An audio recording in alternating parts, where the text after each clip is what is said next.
flesh and blood. This is like what I wanted all my life. You love me, nothing made sense. Like, I have no inclination to where they're at right now. It's like a nightmare that I just can't wake up from. Like, I want her back so bad. I want those kids back so bad. Police in Colorado have issued an alert for a pregnant mother and her 2 young daughters. Had nothing to do with the act of an evil cruelty. So you obviously are a really bad liar. He is the sloppiest killer I've ever seen. It looks like he's trying to cover his tracks. Every time I close my eyes, I just hear her say, "Daddy, no," and that was it. To me, it's the ultimate betrayal. This was the case that people wanted a punishment for. You're not going to be safe in your own house with your own husband. Where are you safe? God have mercy on his soul for betraying with those kids and his wife. I think death is even not good enough for him. This is the most inhumane, vicious crime that I have handled. Months after claiming that he was innocent, he finds himself in prison. Take this defendant into custody and have him serve the rest of his life in the Department of Corrections. He will never come out of prison alive.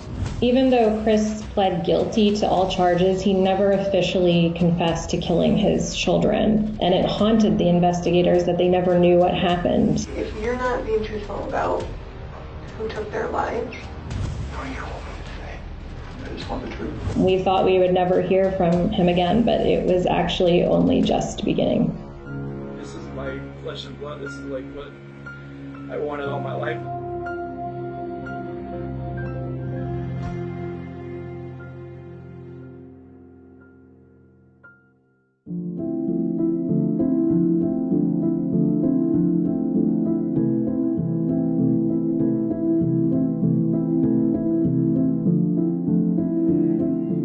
Chris Watts reveals the gruesome details of the murders of his wife and daughters. The convicted killer speaks with investigators from inside his Wisconsin prison cell.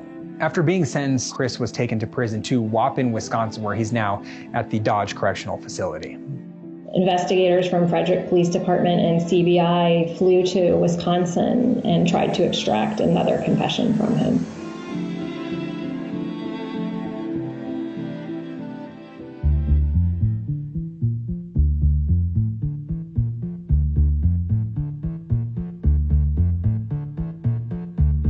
We never really got to talk about that night.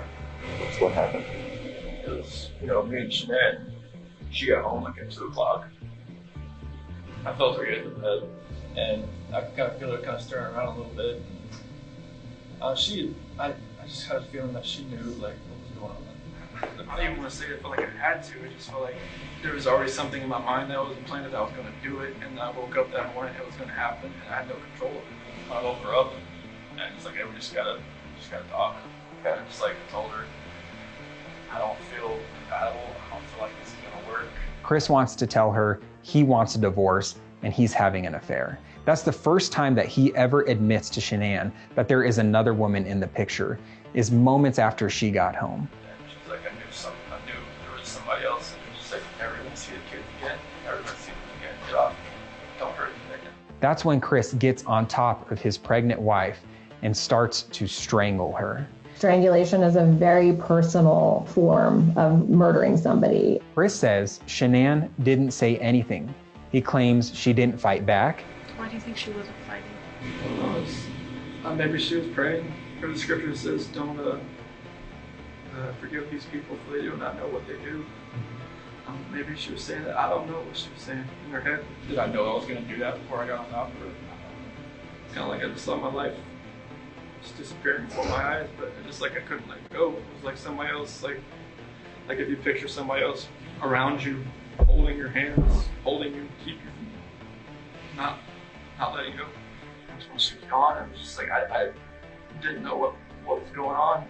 I was shaking. I didn't know what had happened. Shortly after he killed Shanann, he was pulling her off the bed with a bed sheet. And that's when his oldest daughter, Bella, walked in the room and saw what was going on. What she said.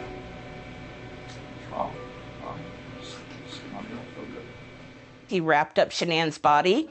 He took her downstairs to the garage. Tempted to pick her up and take her down, but I lost grip after a little while. I just had to pull.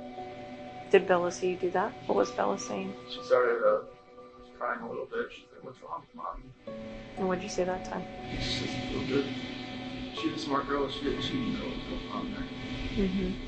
Bella watched him as he dragged his wife's body down the staircase to his truck.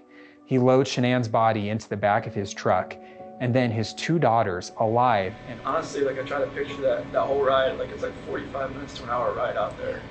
And it's just like, couldn't I have like saved my girl's life? Couldn't I have done something? Why did I do it? I don't know. Right. Like this is my flesh and blood. This is like what I wanted all my life, was to be a dad, just to have, you know, kids, and they love me, they, you know, all that, and it just nothing made sense. He admits to taking them out to Survey 319. He proceeded to dig a shallow grave for Shanann and cover her back up. He then returns to his vehicle with his 2 daughters, and then he grabs Cece's favorite blanket and smothers her. So exactly the same thing that happened to me, Cece. Bella was fully aware of what just happened. I don't know if I just said yes like a horrible person, or if I just put that blanket over her too and did the same thing. It's like every time I closed my eyes, I just hear her saying, "Daddy, no," and that was it. I hear that every day. She fought for her life. Then he took the children one at a time and he put them into the oil tanks. Those are my kids. This is my baby. I just talk to them every night. I don't see how this could happen. Okay. Every time I see pictures of them, I don't know how this could happen. You know, being a dad was the best part of my life. I took it all away. The details were so intricate and involved so much reality in them that I don't think he could make that up. Because Chris first blamed Shanann for these murders, there are people who still think that he's sitting in prison as an innocent man. Dad, I mean, I never thought I'd be in prison the rest of my life, but I didn't want anybody to have to trash her memory. Like I wanted them to know she was a loving wife, she was beautiful, she always helped everybody else, all her friends, her Lucas friends, everybody. I didn't want anybody to take away what she did. I couldn't imagine a more beautiful, most amazing person for that to happen to. I really believe that she did think she had the perfect life and she really was happy.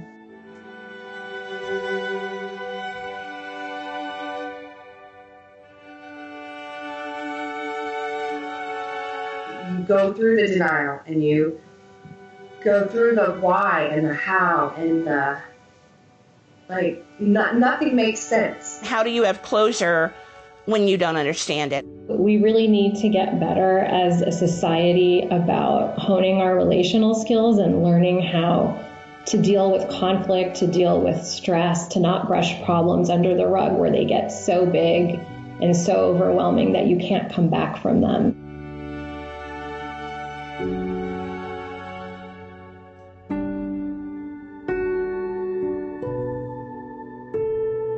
I did go to the funeral and it was very hard. I wasn't expecting it to hit me like it did when they brought out 3 caskets, and I couldn't believe it happened. You're not supposed to bury your children, and certainly not your grandchildren.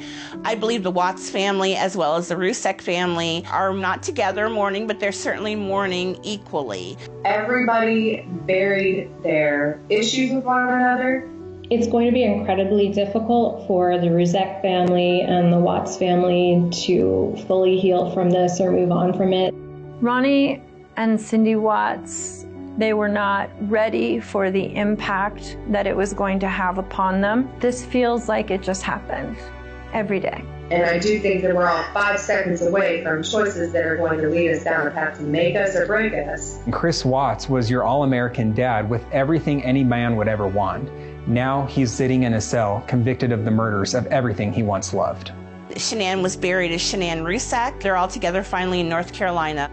There's a lot of trauma that went through this case. There's a lot of tears that were shed. This case is a good example of how the process is designed to heal, but in order for that opportunity to exist, you have to respect the process. As far as Shanann's family, I just hope they're able to focus on the time that they did have. Shanahan was such an empathetic person. I think we could change the world with people like Shanahan if we were willing to learn from her legacy. The small town of Frederick, Colorado wants to remember Shanann, Bella, and Cece and baby Nico, while also trying to make sure that this town can heal from the wounds.